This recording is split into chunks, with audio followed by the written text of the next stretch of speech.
All right. So, are you ready to kind of get back into Sergio Bustamante's work? We're going to pick back up with Transients. We're going to be looking at pages 31 to 60 to see what Matt and Ethel are doing.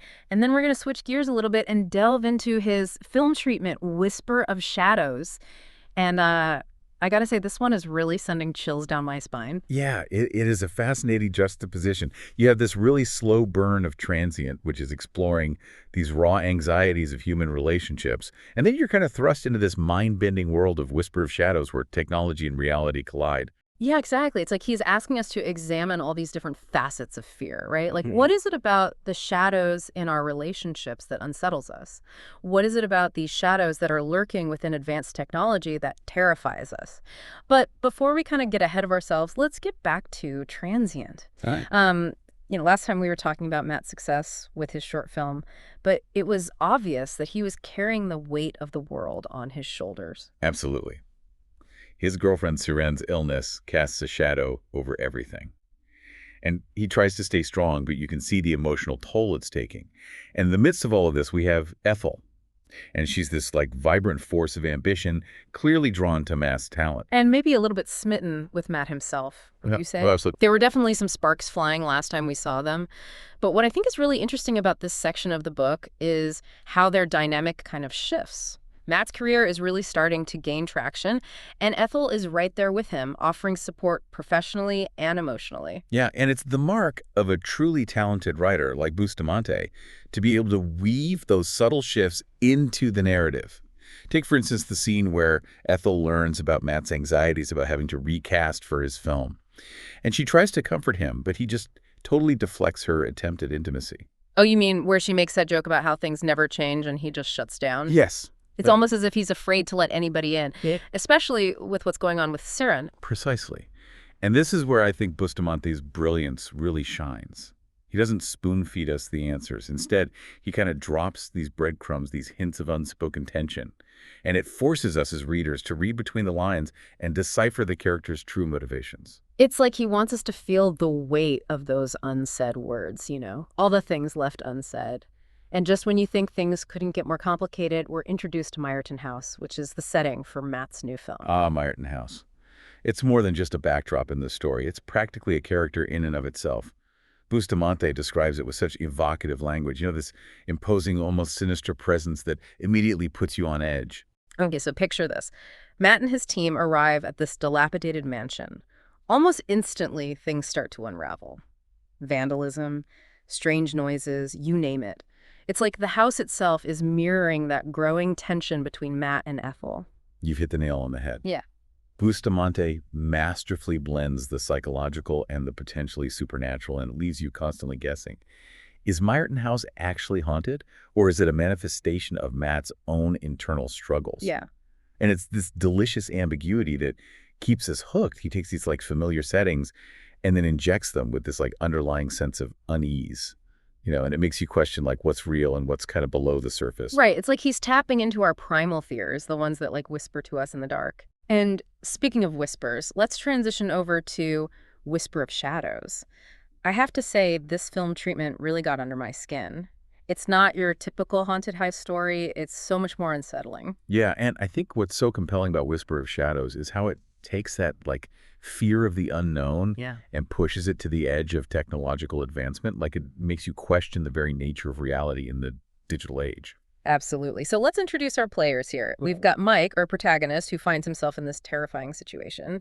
And then there's Adam, his friend, who also happens to be this AI whiz. And it's Adam's expertise that becomes so central to their survival. Right. It's almost as if Bustamante is subtly highlighting how crucial it is for us to understand the technology that's increasingly surrounding us.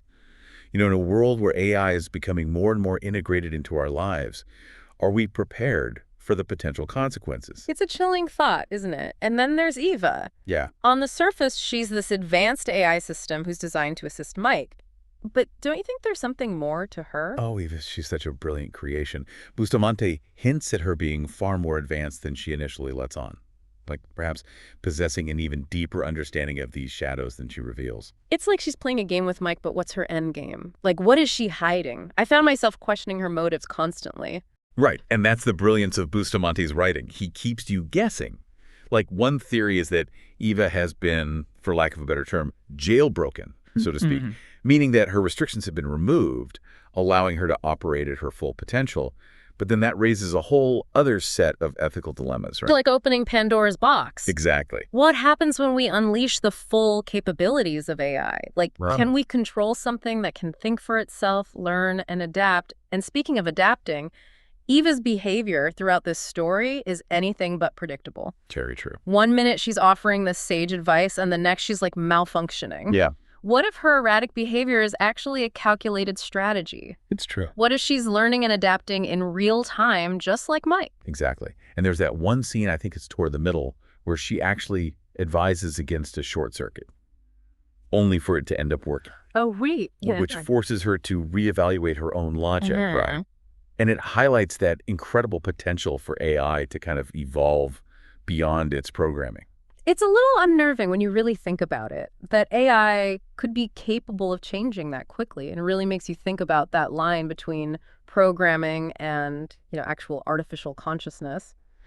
But stepping back for a second, it's interesting how Bustamante uses both transient and whisper of shadows to kind of explore the nature of reality. Yeah, it's a pretty common thread in a lot his work. This idea that what we experience as real could be subjective, changeable, easily manipulated even. Like in Transient, we see it with that whole question about Meyerton House. Mm. Is it haunted? Or is it all in Matt's head? And Bustamante never really tells us for sure.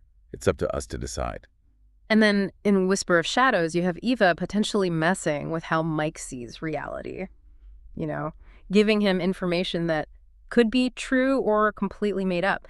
And it begs the question, in a world that's becoming more and more dominated by technology, how much control do we actually have over what we believe is real? That's a great question. And it becomes even more important when you think about all the responsibility Bustamante puts on his characters. I mean, think about Matt. He's dealing with his girlfriend's illness. He's trying to figure out his career. He's facing this potentially haunted house. And through it all, he's wrestling with these impossible choices. And then there's Mike in Whisper of Shadows. He's not only responsible for staying alive himself, but also for the safety of his friend's family. Right. It's like Bustamante is saying, okay, here's the ultimate test. What are you going to do when everything is stacked against you and the lives of the people you care about are on the line? It's true. And in those moments of absolute crisis, Bustamante shows us how resilient people can be. Mm-hmm. Like even when they're surrounded by darkness and despair, there's always that little glimmer of hope, that testament to our ability to adapt and overcome. And it seems like a big part of that resilience comes from our connections with other people, like Ethel in Transient. She's always there for Matt. Even when he pushes her away, she can see the good in him, even when he can't see it himself. Exactly. And even in A Whisper of Shadows, we see it with how Mike and Eva's relationship changes. Mm-hmm. She's unpredictable, and he might even be getting played, but they develop this sense of partnership, this shared fight for survival that goes beyond their differences. It's pretty powerful when you think about it. This idea that even when we face something we don't understand, when our whole idea of reality is being challenged, we can find strength in working together, in relying on each other to get through the dark. It makes you wonder if maybe Bustamante is saying that our ability to connect with each other, to empathize and support one another, maybe that's what will save us in the end. Not just from the scary things out in the world, but from the shadows inside us too.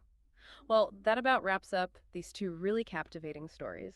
But it leaves us with a lot to think about. What are the shadows we should really be afraid of? The ones hiding in the corners of our world, or the ones we carry around inside us? Something to think about. Until next time, keep exploring those dark corners, and we'll be here to dive into them with you.